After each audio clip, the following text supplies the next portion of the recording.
सद्गुरु के सानिध्य में, सद्गुरु के सानिध्य में, सद्गुरु के सानिध्य में, समर्पण के संस्कार में आ जाती है जब कोई आत्मा, तो घट जाएगी उसके जीवन में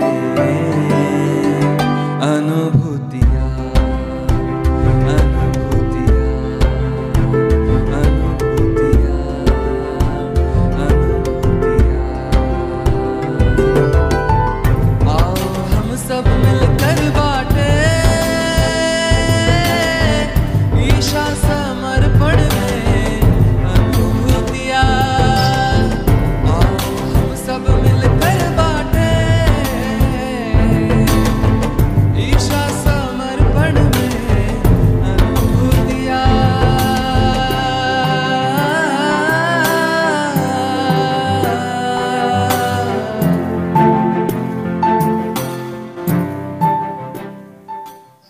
मेरा नाम योगेश जानी है। मैं राजकोट से रहने वाला हूँ। मैं समर्पण में 2012 से जुड़ा हूँ।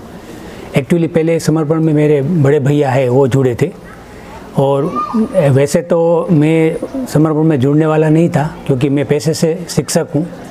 तो अभी मैं मारवाड़ी यूनिवर्सिटी में भौतिक शास्त्र का प्राध्यापक हूँ। तो मैं ऐसी बातों में विश्वास नहीं करता था। तो मेरे बड़े भैया ने मेरे को बताया कि ऐसे ऐसी अनुभूति होती है। तो मैंने सोचा कि ये कुछ विज्ञान के बाहर है, समझ के बाहर है, ऐसा कभी होता नहीं है। तो मैं अपनी भाभी जी को बताता था कि भैया कहीं फंसे हुए हैं, उसको निकालना पड़ेगा। तो एक दिन ऐसा हुआ कि वो हमारे राजकोट सेंटर में रविवार को समूह ध्यान होता है। तो उसके साथ मैं भी गया कि ये लोग क्या करते वो देखने के लिए, कि मैंने सोचा उसको किसी तरह से इसमें निकालना पड़ेगा। मगर मैं जब वहाँ पे गया तो मेरे को इतना अच्छा ध्यान लग गया कि मैं क्या बताऊं। तो ध्यान होने के बाद मैंने भैया को बताया कि ये जो स्कार्फ बांधते हैं वो कहाँ मिलता है। तो भैया ने बोला क्या हुआ। मैंने बोला कुछ नहीं, आप ये बताओ ना कहाँ मिलता है। फिर उसने मेरे को बताया और मैं ले लिया। फिर मैंने उसको बताया कि ये यहाँ इसके सेंटर कहाँ होते हैं। तो बोले तो आसपास में कहीं होगा, आप जान लो। तो फिर मैंने जाना और पास में एक सेंटर मिला मेरे को। वो सेंटर का नाम है गोकुल धाम राजकोट। तो मैं गोकुल धाम में जाने लगा, ध्यान करने लगा, और धीरे धीरे मेरे को अनुभूति आने लगी। सबसे पहली मेरी अनुभूति वो आई ध्यान सेंटर में, मेरे को चंदन की सुगंध आने लगी, मेरे को गुलाब की सुगंध भी आने लगी। तो मेरे को बहुत अच्छा लगने लगा। मगर मैं कुछ समर्पण ध्यान के बारे में जानता नहीं था। फिर धीरे धीरे मैं ध्यान करने लगा, और बाद में यहाँ जो चैतन्य महोत्सव होते उसमें भी आया, मेरे को बहुत अच्छा लगा। उसके बाद 2013 की गुरु पूर्णिमा होने वाली थी, तो उसमें भैया ने रजिस्ट्रेशन करवाया था मेरा गुरु दीक्षा लेने के लिए। तो हम लोग यहाँ गुरु दीक्षा लेने के लिए आ रहे थे, मगर पता चला बहुत बारिश हुई है दांडी में, तो होगी कि नहीं वो पता नहीं है। फिर भी हम यहाँ आए, और वो अनुभव मेरा सर्वश्रेष्ठ अनुभव था पूरा समर्पण का, कि जब यहाँ आए तो पूरा पानी भरा हुआ था। फिर मैं और मेरे भैया ही पंडाल में थे, तो पूरे पंडाल में गुलाब की सुगंध आ रही थी। तो हम दोनों को बहुत ही अच्छा लगा वो। और उस टाइम पे हमारा ये मतलब गुरु दीक्षा का कार्यक्रम संपन्न हुआ, और बहुत अच्छे से हमने गुरु दीक्षा प्राप्त की। उसके बाद धीरे धीरे हम 2014, 2015 ऐसे एक अनुष्ठान में भी आते रहे, और चैतन्य महोत्सव में भी चैतन्य प्राप्त किया। और जो गुरु शक्ति धाम जो होने वाला था, उससे आगे वाला जो चैतन्य महोत्सव था वो हमने अटेंड किया था। वो सर्वश्रेष्ठ चैतन्य महोत्सव रहा। उसमें गुरुदेव ने इतना चैतन्य बरसाया था कि वो आज भी याद करते हैं तो ऐसा लगता है कि ये कैसे हो सकता है कि इतना चैतन्य गुरुदेव ने बरसाया। तो फिर उसके बाद मैं एक स्पेशल अपना अनुभव शेयर करना चाहूँगा, कि वो है कि 2 साल पहले हमारा पूरा परिवार हम वहाँ पे गांधीनगर जा रहे थे राजकोट से। तो पूरा परिवार ऑलमोस्ट सब लोग थे। तो परिवार जब हमारा बगोदरा पहुँचा तो एक ज़बरदस्त एक्सीडेंट हो गया पूरा, और गाड़ी पलट गई और बहुत ख़तरनाक एक्सीडेंट हो गया। मगर वो एक्सीडेंट होने के बाद हम सभी परिवार, हम 11 लोग थे गाड़ी में, हम सब के सब बाहर निकल गए, किसी को कुछ नहीं हुआ।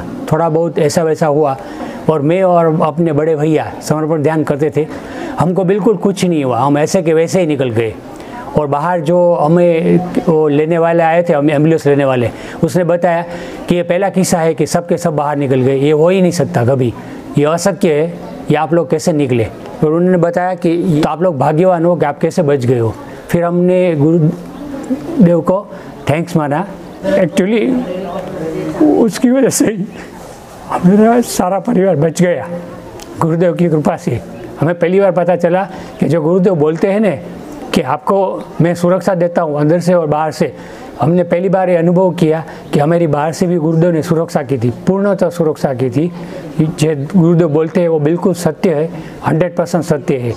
ऐसे मेरे अनुभव बहुत आए, क्योंकि मैं जहाँ जॉब करता हूँ मारवाड़ यूनिवर्सिटी मेरे घर से 15 किलोमीटर दूर है, तो मैं बाइक से जाता हूँ। तो कई बार ऐसे क्षण आए कि मेरे को लगता है अभी मेरा बहुत बड़ा एक्सीडेंट हो जाएगा और मैं कैसे बचा मेरे को मालूम नहीं है। मुझे लगता है हर बार मेरे को गुरुदेव ने ही बचाया है। तो ये बिल्कुल सही है, आप माने या ना माने, कि हमें गुरुदेव बाहर से भी सुरक्षा देते हैं और अंदर से भी सुरक्षा देते हैं। तो मैं अपने स्टूडेंट्स को भी बताता रहता हूँ कि समर्पण ध्यान है ना, वही एक ऐसा ध्यान है, वो अलग है, विशिष्ट है। उसमें विशिष्ट है जो गुरुदेव बताते हैं, वो एक संस्कार है कि आपको ऐसा प्रोटेक्शन मिलता है और आपको ऐसा संस्कार मिलते हैं कि आपसे गलत कर्म है घटित ही नहीं होते। इसलिए मेरी सबसे रिक्वेस्ट है कि स्पेशली युवा लोग ये ध्यान करें और उसका फ़ायदा लें। और हम स्टूडेंट्स को अपने गुरु शक्ति धाम वहाँ पे सौराष्ट्र आश्रम है वहाँ लेके जाते हैं, ताकि उन लोगों को पता चले और उनको भी अनुभूति हो कि ये एक्चुअली एक अलग ही है। और लास्ट में मैं आपको ये बताना चाहूँगा कि गुरुदेव जो बता रहे हैं ना, मैं ऐसा बता सकता हूँ क्योंकि मैं साइंस का पहले विद्यार्थी था और अब प्रोफेसर भी हूँ। तो मैं आपको ये बताऊँगा कि एक्चुअली ये विज्ञान है। जैसे आइंस्टाइन आज से फिज़िक्स में सबसे बड़ा वैज्ञानिक हुआ, मुझे लगता है ऐसे हज़ारों या लाखों आइंस्टाइन मिल के भी जितना गुरुदेव ने अपने आध्यात्मिक को सत्य के बारे में बताया है, जो ज्ञान दिया है, उतना इतने सारे वैज्ञानिक को मिलकर भी नहीं दे सकते। तो सबको हमारे समर्पण ध्यान योग पढ़ना चाहिए। और मैं चाहता हूँ कि ये अभी जो लाखों लोगों में जा रहा है समर्पण ध्यान, वो करोड़ों लोगों तक फैले गुरु कृपा में। बस यही गुरु शक्तियों को मेरा प्रणाम है। जय बाबा स्वामी।